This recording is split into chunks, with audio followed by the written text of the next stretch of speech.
உறவினர் அனைவருக்கும் வணக்கம். காலையிலே வந்தாச்சு, வந்து மாட்டு வேலையெல்லாம் பார்த்தாச்சு, எல்லா வேலையும் முடிச்சாச்சு. இப்போ தட்டை அறுத்து போட்டு வந்தேன். தட்டை அறுத்தேன் நான். அதில் வந்து அறுத்து கொண்டு வந்து இங்கே தூக்கி கொண்டு வந்து சமந்து போட்டு சின்ன சின்னதாக கட் பண்ணி போட்டுட்ருக்கேன். ஏன்னா வளர்ந்துட்டு பெரிய நாற்று சின்ன சின்னதாக கட் பண்ணி போட்டுட்ருக்கேன். அது ஒன்றா ஒன்றுமே விடாதுங்க, அவ்வளோ தின்னு சவச்சி முழுங்கிடுறோம். ஆமாம், இந்த பாருங்கள் பெரிய தட்டை கிடக்கு. அது மாதிரி எடுத்து எடுத்து கட் பண்ணி போட்டுட்ருக்கேன். ஆமாம், எனக்கு வந்து சப்ஸ்கிரைப் போக மாட்டேங்கி, வியூவர்ஸ் போக மாட்டேங்கி, லைக்கும் பண்ண மாட்டேங்கிங்க. ஏங்க, நானும் உங்கள் மாதிரி தானே. எனக்கு ஏதோ தெரிஞ்ச ஆள் ரோட்டில் போய்கிட்டு இருக்கு. ஒரு 2 பேர் போகிறாங்க. வண்டி சத்தம் கேட்கா. மெயின் ரோட்டில் தோட்டம் இருக்குது.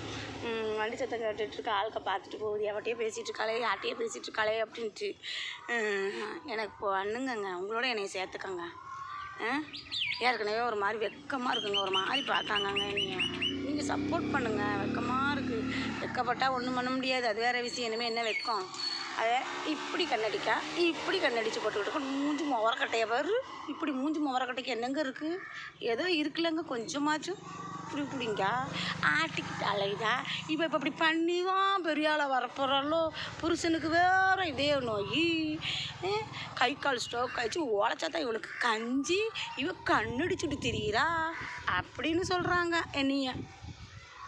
புருஷனுக்கு உடம்பு சரியில்லைன்னா 5 வருஷமாக உடம்பு சரியில்லாமல் காப்பாற்றி அதிலே கடந்து அழுந்து எல்லாம் முடிச்சாச்சு. இப்போ நல்ல நிலைமை, ஓரளவு பரவாயில்லாமல் இருக்காங்க. உயிரை காப்பாற்றி வச்சுக்கிட்டு இருக்கேன். அவ்வளோதான், இதுக்கு மேலே அவ்வளோதான் அப்படின்னு டாக்டரே சொல்லிட்டாங்க. நான் ஆனாலும் உயிரை காப்பாற்றி வச்சுன்னு நான் இருந்துக்கிட்டு இருக்கேன். ஏங்க, அழுந்துகிட்டே தான் இருக்கணுமா? கஷ்டப்படுறவங்க எல்லாருமே, எல்லாத்துக்கும் நான் சொல்கிறேன். புருஷன் எத்தனையோ பேர் உடம்பு சரியில்லாமல் வச்சுக்கிட்டு இருந்திருப்பாங்க. என்னைய மாதிரி பொம்பளைங்க, அவங்க அவ்வளோ பேருமே கண்ணீர் வடிச்சுக்கிட்டு தான் இருக்கணுமா? நல்ல நிலைமையில கொஞ்சம் சிரித்து நல்லா இருக்கக்கூடாதா? அது மாதிரி புருஷன் செத்தவங்களும் ஐயோ செத்துட்டானே கவலைப்பட்டு இருக்க முடியுமா? புருஷன் விட்டு போயிட்டு நான் ஓடி போயிட்டாலும் உழைச்சா தானே சோறு. அவங்க 4 இடத்துக்கு உழைக்கணும். நான் ஏதோ அவங்களுக்கு தெரிஞ்சதை செய்யணும். இந்த மாதிரி வீடியோ போடுவோம், இதை நல்ல நிலைமையில் வந்துடலாம். புருஷன் செத்தவங்க ஏதோ ஒரு மைண்டு இதுக்கு இந்த மாதிரி பண்ணலாம், ஜாலியாக இருக்கலாம். ஏன் பண்ணக்கூடாது? அவங்க அழுந்துகிட்டே தான் இருக்கணுமா? ஆம்பளைக்கும் அதான் புருஷன் ஆம்பளைக்கு பொண்டாட்டி செத்து போய்ட்டு அந்த ஆம்பளை பொண்டாட்டியை நினச்சிக்கிட்டேவா இருக்கணும்? அப்படிலாம் ஒன்றுமே கிடையாது. யாருக்கும் ஆணுக்கும் பெண்ணுக்கும் எல்லாரும் கொஞ்ச நாள் நினச்சி கவலைப்பட்டு அதுக்கப்புறம் அவங்கவுங்க சந்தோஷத்தை தேடிக்கங்க. அவங்கவுங்க சந்தோஷமாக இருங்க. என்னென்ன கவலையை நான் இப்போ தான் திருந்திருக்கேன். அதனால் கவலையே நினச்சிட்ருக்காங்க. இப்படி கொண்டாட்டிகிட்ருக்கா என்னைய சொல்லுதாங்க. இப்படி கொண்டாட்டிட்டு திடீரா ரூபம் பொண்டாட்டின்னு சொல்ல மாட்டாங்க, கண்ணாடி பொண்டாட்டி. புடிங்க பேட்டக்காரி அது நான்.